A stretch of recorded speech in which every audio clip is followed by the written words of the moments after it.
jungle. सांगलीच्या जिल्हाधिकारीपदी doctor मैना घोष रुजू. मावळते जिल्हाधिकारी अशोक काकडे यांची पदोन्नती बदली. सांगली दिनांक 28 जिमाका. राज्य शासनाच्या आदेशानुसार सांगलीच्या जिल्हाधिकारीपदी डॉक्टर मैना घोष यांची नियुक्ती करण्यात आली असून त्यांनी आज मावळते जिल्हाधिकारी अशोक काकडे यांच्याकडून पदभार स्वीकारला. पद हस्तांतरावेळी श्री काकडे यांनी श्री घोष यांचे स्वागत करून त्यांना पुढील कार्यक्रमासाठी शुभेच्छा दिल्या. यावेळी सांगली जिल्ह्याच्या सर्वांगीण विकासास कटिबद्ध असून प्रशासकीय अधिकारी, कर्मचारी, नागरिक अशा सर्वांना सोबत घेऊन विकसित सांगली जिल्हा 2030 व 2047 ची उद्दिष्ट समोर ठेवून वाटचाल करणार असल्याचा मनोदय नूतन जिल्हाधिकारी डॉक्टर मैना घोष यांनी व्यक्त केला. महसूल विभागाच्या वतीने नूतन जिल्हाधिकारी डॉक्टर मैना घोष यांच्या अप्पर जिल्हाधिकारी सुशांत खांडेकर यांनी स्वागत केले. यावेळी निवासी उपजिल्हाधिकारी डॉक्टर स्नेहल कनिचे यांच्यासह जिल्हाधिकारी कार्यालयातील उपजिल्हाधिकारी, उपविभागीय अधिकारी, तहसीलदार, वरिष्ठ अधिकारी, कर्मचारी उपस्थित होते.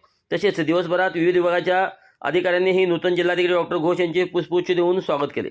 नूतन जिल्हाधिकाऱ्यांचा परिचय. डॉक्टर मैना घोष हे मूळचे पश्चिम बंगाल येथील असून त्यांनी जिओलॉजीमध्ये पदव्युत्तर पदवीचे शिक्षण प्राप्त केले आहे.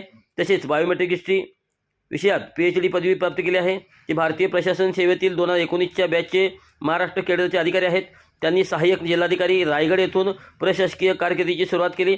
आत्तापर्यंत त्यांनी सहाय्यक जिल्हाधिकारी तथा प्रकल्पाधिकारी, एकात्मिक आदिवासी विकास प्रकल्प नंदुरबार व गडचिरोली तसेच मुख्य कार्यकारी अधिकारी, जिल्हा परिषद यवतमाळ व धाराशिव या ठिकाणी काम पाहिले आहे. मावळते जिल्हाधिकाऱ्यांचा सांगली पॅटर्न दरम्यान मावळते जिल्हाधिकारी अशोक काकडे यांची पदोन्नतीने व्यवस्थापकीय संचालक महाराष्ट्र राज्य कृषी औद्योगिक विकास महामंडळ मुंबई येथे बदली झाली. आपल्या जिल्हाधिकारी पदाच्या कार्यकाळात सांगलीने अनेक चांगले अनुभव दिले असून सांगलीच्या स्मृती सदैव स्मरणात राहतील अशा भावना मावळते जिल्हाधिकारी अशोक काकडे यांनी व्यक्त केल्या.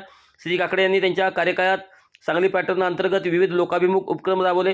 यामध्ये घरेलू कामगार आरोग्य तपासणी, दिव्यांगांना UDID कार्ड वाटप, मूकबधिर विद्यार्थ्यांना रोबोटिक्स प्रशिक्षण, निरीक्षण, गृहातील मुलांनी तयार केलेल्या वस्तूंचे प्रदर्शन, HIV बाधितांचा वधूवर मेळावा, शेतकऱ्यांच्या उत्पादनाला चांगला दर मिळण्यासाठी बायर सेलर मीट व मार्केटिंग अशा अनेक उपक्रमातून त्यांनी शेतकरी व समाजाच्या विविध स्तरातील गरजू घटकांना न्याय देण्याचा प्रयत्न केला. त्यांच्या उपक्रमाची दखल घेऊन त्यांना अनेक पुरस्कारांनी सन्मानित करण्यात आले.